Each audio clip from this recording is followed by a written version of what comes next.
ce que j'ai fait, c'est que j'ai fait rire mais que je déplais à un petit groupe d'individus. Moi, le descendant d'esclaves, si vous voulez, je déplais au maître qui, tout d'un coup, n'apprécie pas que ce nègre puisse, à un moment donné, s'exprimer de la façon dont je le fais. C'est Aimé Césaire qui me disait, rire avec la souffrance nègre, vous allez déranger du monde. Bah, écoutez, c'est ce qui s'est passé. Maintenant, leur condamnation, de toute façon, je n'ai fait que faire rire mes contemporains et je continue à le faire. Encore une fois, avec cette histoire qui est la mienne. Alors évidemment, elle parle à un grand nombre de gens qui ont mon histoire. Évidemment, elle va déranger ceux qui ont une histoire un peu différente et qui voient à travers mon discours un discours qui n'est pas du tout un discours de haine, c'est un discours d'émancipation de ces populations qui ont vécu la haine, l'esclavagisme et qui ont vécu l'injustice. Alors voilà qui je suis. Alors évidemment, je vais déplaire au maître, mais le maître, je l'emmerde.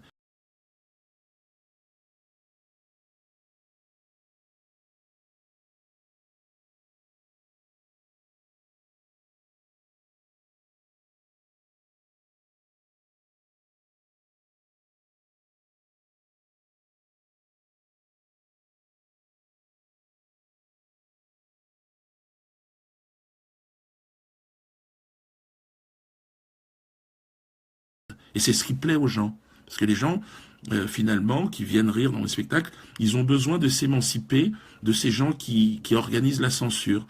Les gens qui veulent m'interdire de me produire aujourd'hui, les Manuel Valls et consorts, eh bien, il y a tout un tas de gens qui viennent me voir aussi pour leur dire qu'ils n'obéiront pas à cette pensée unique.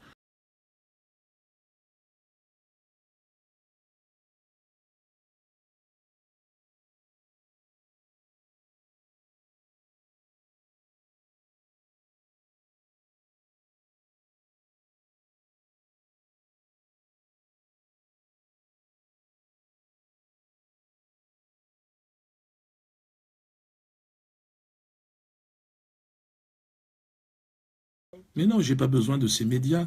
Ce sont des médias, si vous voulez, qui sont des médias que moi je considère comme mensongers, hostiles, des médias qui sont financés en grande partie non pas par des gens comme moi, des libres penseurs, mais qui sont par des politiques. Ils ont un intérêt, à un moment donné, ces médias, à dire que voilà, Dieudonné est un mauvais nègre. Il n'est pas gentil. Voilà. Eh bien, moi je les emmerde.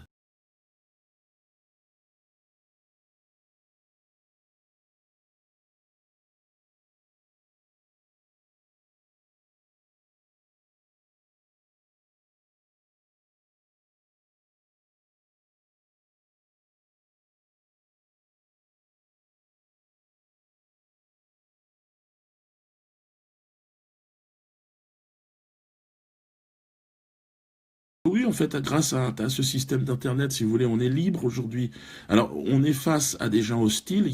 Normalement, j'aurais dû jouer, puisque je paye des impôts, j'aurais dû jouer dans la ville service public. J'aurais dû avoir. Mais comme il y a dans le service public des gens, des nostalgiques de la période de la traite négrière, peut-être, qui voient dans le nègre qui se libère un homme dangereux, un homme qui remet en cause l'ordre établi.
Ben, évidemment que je remets en cause l'ordre établi, puisqu'il serait temps que, à un moment donné, on libère une partie de la population, ou au moins sa pensée, qu'on puisse librement s'exprimer.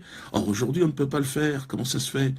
On a fait des sketchs sur l'esclavagisme et on a rigolé avec les Noirs pendant des décennies et des décennies sans poser aucun problème. Et puis quand un Noir commence à faire rire, ah ben oui, mais dis donc, non, on va l'interdire.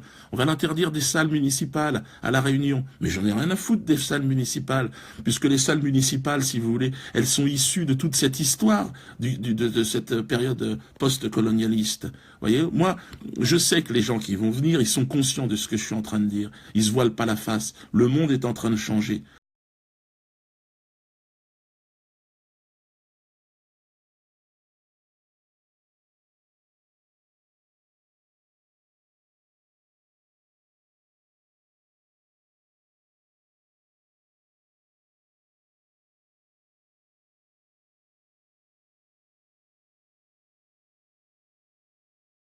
Vous dites l'humanité n'a progressé que grâce aux rêves. Ouais. Sans rêve, l'être humain se perd.